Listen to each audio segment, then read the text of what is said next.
And back to the World of Warcraft. We have our Lich King build series. Today we have 39 through 43, the most recent box we got.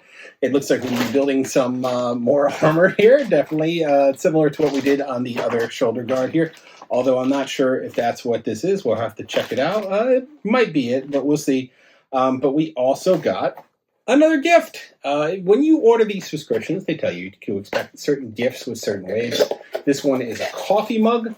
Let's check it out really quick. I think it's going to say World of Warcraft Lich King or something like that. So, well, it's a picture of Lich King on there. It doesn't say anything, but it's a little coffee mug you get for free, no additional charge, and it is shipped in your box. So you get a couple of gifts. I think we had a poster already. I'm sure there's other ones in there. There also seems to be an ankle piece in here too, so we'll get to that. But let's get to the build and see where we're at with the other parts we've already finished. So we're going to be working on some more armor today. This is going to be I believe, the right pauldron here. Some unique steps here. Step 39 was just take this out and put it aside for future use. Nothing else. I don't think I've seen a step yet where it just said make this just available for the future. No actual thing to do in assembly. This is die cast, the whole piece. It's a little bit heavy. Then the next part 40, is this skull. And this is a resin skull. We're just going to put this on top here. And it should connect and snap into the armor nice and neat and make it look like it's one fluid piece. Essentially, you're going to see all those parts get nice and close together, and that should all connect in. Now, what we're going to do next is we're going to put a whole bunch of screws in there. Don't worry, I'm not going to make you watch me do that, that part, because that's going to take a minute for me to get those in there, but I will show you the end result. So you can see how it's all in nice and tight now. There's a bunch of screw holes that I'll be putting in here on the back side. And that is essentially step 40. 41, we're then going to attach this piece over here on the end of the armor.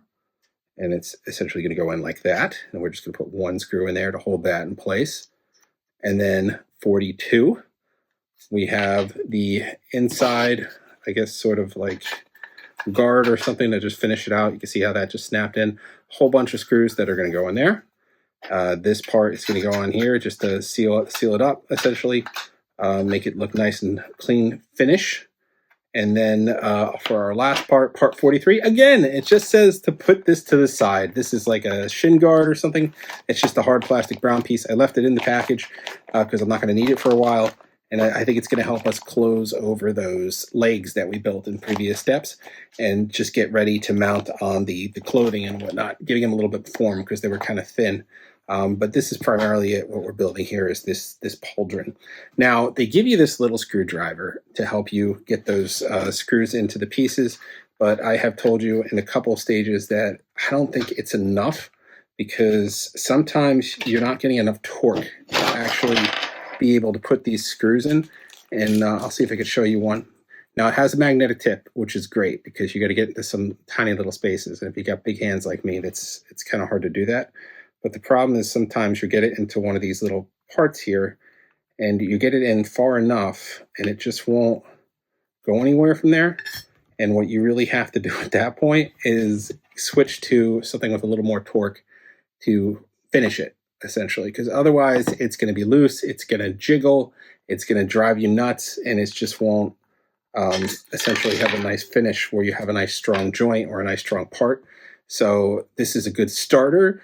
But once you get to a certain point, there's just not enough in there. You're going to just start stripping the screw. So get something that has more torque, a little bit of a bigger head there.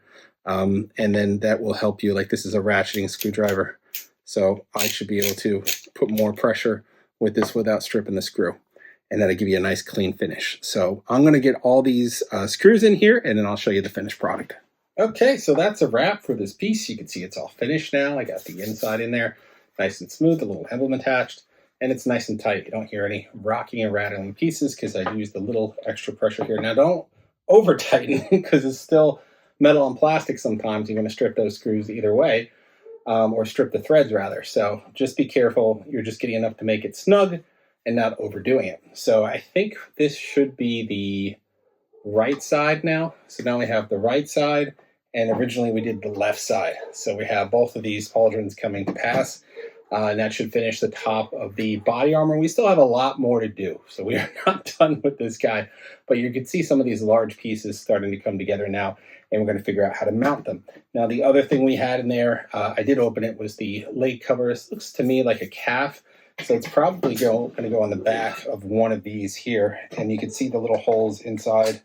I imagine this will snag into one of them. There we go. You can see it snag into there, so it does fit. So it is going to make these this little mannequin mechanical parts that we have here are going to get a little bulk as they build out. Remember, we just have this is also just kind of sitting on here because this was just a flat for some future component. So we are going to build it out, and you can tell there's brown here, and this is black. So this is a black piece. So this will help us fill out the rest of the the model underneath that we're going to layer everything on top of. So we are getting there. We have half the torso built. We have some of the armor built, and we have a lot of the other little pieces. We have the helm. We have the hilt. We're starting to get there. We're going to have, I'm sure, and the feet. We're done with the shoes there. But we're going to have the hands. They're going to be several pieces because they're going to articulate. We're going to have that whole torso that we need to build, the arms, etc. So we have a lot more mechanical parts. Then we're going to have some more armor that we need to get on there. So we still have a little ways to go. We're approaching the halfway mark on this guy, so it's taken us a while. But like I said, this is a multi-part series. Some of the kits from Fanhome you can get all at once, and you actually pay a little bit of a discount on it. It's still going to be a hefty price because you're paying for the full thing up. These units usually go around $1,500 to $1,600 for the all the different parts. It's like 110 steps. Which, I mean, when you look at the size and the detailing on one of these things is around what you would be paying for, a model from PCS Collectibles or Pure Arts or something like that. They would be charging you around the same price, maybe more, for a thing of this scale in intricate detail. Remember, it's going to have electronic components to it. It's going to be fully articulated. It's going to be, quite tall, like 3 feet when it's done, somewhere around there. And then have full cloth in there for the faux wool and whatever they're going to have in for the clothing.